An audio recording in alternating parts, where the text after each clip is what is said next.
Thursday to everyone. I do hope that you all have had a great week so far. And if it has been a challenging week, we're going to pause and give a moment of gratitude for the fact that you have survived this far. All right. So, yeah, just wanted to pop in today. Earlier this week, I posted about mindful leadership. And so today I want to talk a little bit about mindfulness just for a few minutes. I'll be sharing a little bit about one of my latest journals. It's called The Mindful Leader's Path. It's a 30-day guided reflection about how to be a more mindful leader and a more mindful person overall.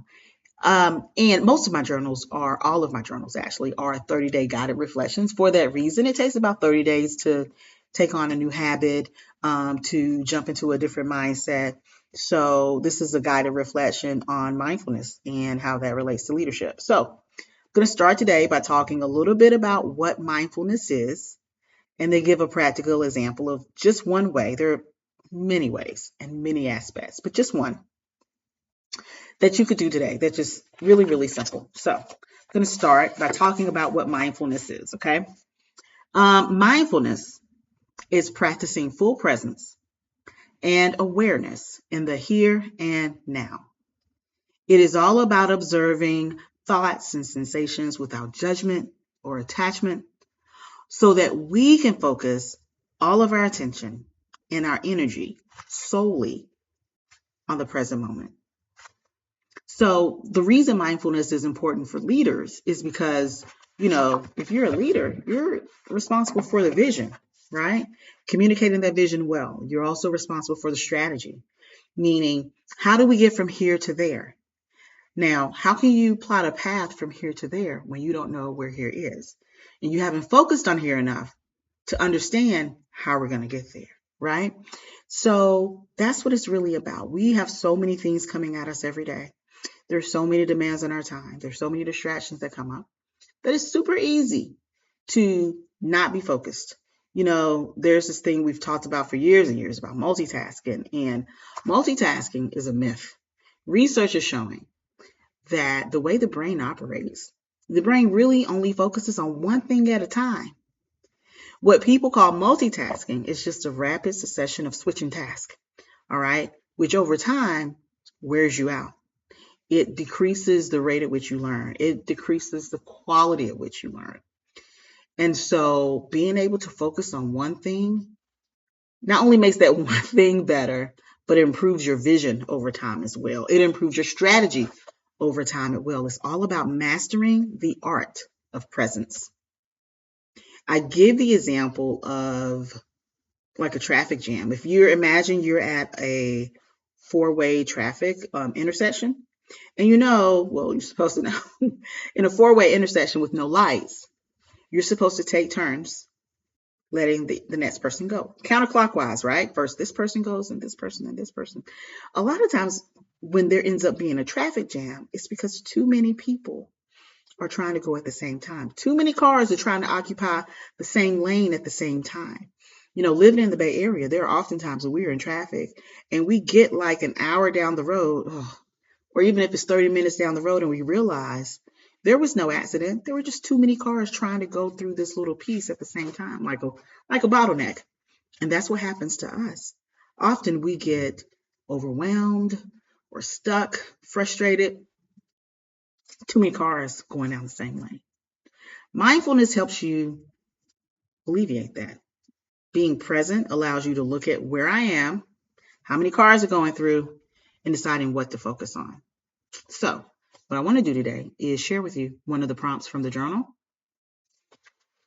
and just give an example of how exercises like this can help you to practice mindfulness, can help you on your journey to master that art of being present. So on day 16, I have to make sure.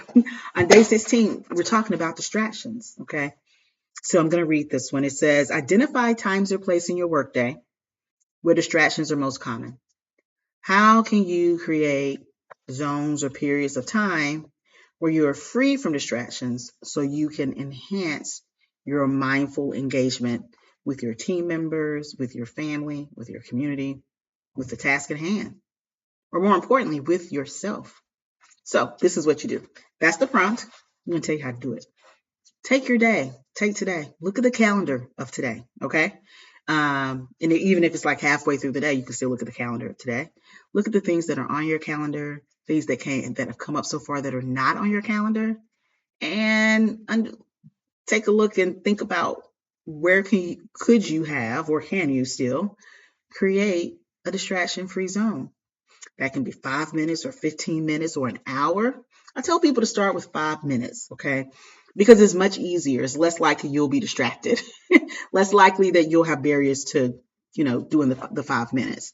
But choose 5 minutes and focus on one thing, focus on one conversation, focus on yourself. 5 minutes.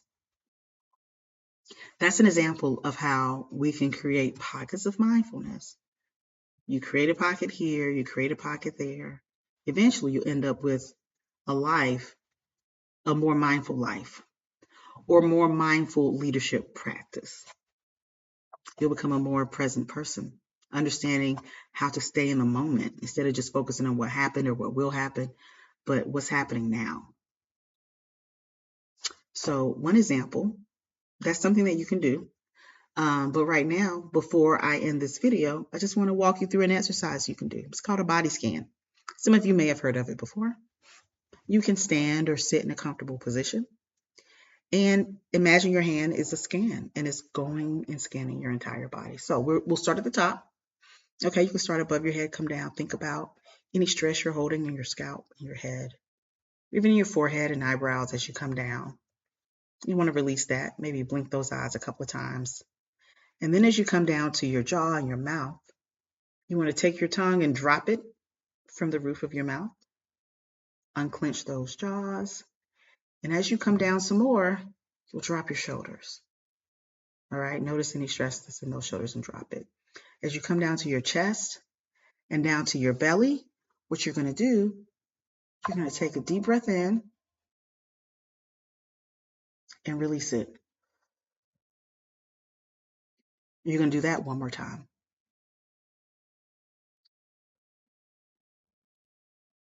Then think about those arms and shake those arms out.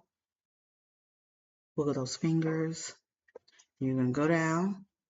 When you get to those hips, you're going to shake those hips a little bit. Shake out the legs. Move those ankles around like this. Shake out the toes. You're going to shake that stress on out. You're going to take another deep cleansing breath.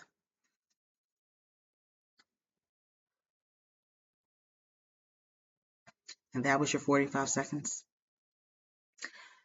What that did in those 45 seconds, you're present with focusing on your body, your physical body, and where you're holding stress in your physical person. You're being very mindful and intentional about how you manage the energy that's in your body. Now, there are other things you can do to manage, to be more mindful in terms of like your mind and your spirit and just managing your energy. But that's something that you can start with. Just a very physical manifestation of who you are is your body. And so being present and aware for 45 seconds will make a big difference in how you're managing your day. All right. Well, that's all I have for you all today. Thanks so much for joining me for this 8 minutes. I look forward to seeing you all soon. Until then, please focus on the present, focus on your gratitude, be mindful, and I will see you next time.